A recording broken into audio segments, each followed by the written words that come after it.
नमस्कार दोस्तों, जातक कथा इस चैनल में आप सभी का स्वागत है। तो आइए शुरू करते हैं आज की कहानी। आज की कहानी का शीर्षक है व्याघ्रिक था।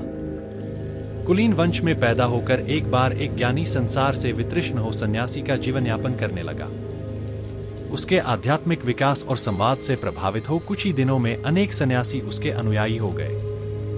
एक दिन अपने प्रिय शिष्य अजित के साथ जब वह एक वन में घूम रहा था, तब उसकी दृष्टि वन के एक खड्ड पर पड़ी, जहां भूख से तड़पती एक व्याघ्री अपने ही नन्हे नन्हे बच्चों को खाने का उपक्रम कर रही थी। गुरु की करुणा व्याघ्री और उसके बच्चों के लिए उमड़ पड़ी। उसने अजित को पास की बस्ती से व्याघ्री और उसके बच्चों के लिए कुछ भोजन लाने के लिए भेज दिया। फिर जैसे ही अजित उसकी दृष्टि से ओझल हुआ, वह तत्काल खाई में कूद पड़ा और स्वयं को व्याघ्री के समक्ष प्रस्तुत कर दिया।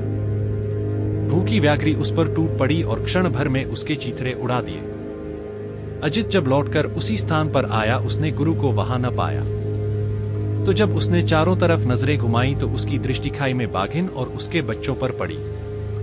वे खूब प्रसन्न हो किलकारियां भरते दिख रहे थे, किंतु उनसे थोड़ी दूर पर खून में सने कुछ कपड़ों के चीथड़े बिखरे पड़े थे, जो निस्संदेह उसके गुरु के थे। गुरु ने व्याघ्री के नन्हे बच्चों की जान बचाने के लिए अपने प्राणों की बलि चढ़ा दी थी।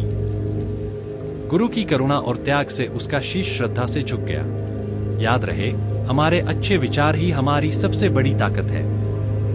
अगर इन कहानियों में से एक भी कहानी आपके जीवन में सकारात्मक बदलाव लाती है और आपको अपना जीवन जीने में सहायक होती है, तो हमारे इस चैनल का उद्देश्य पूरा होता है।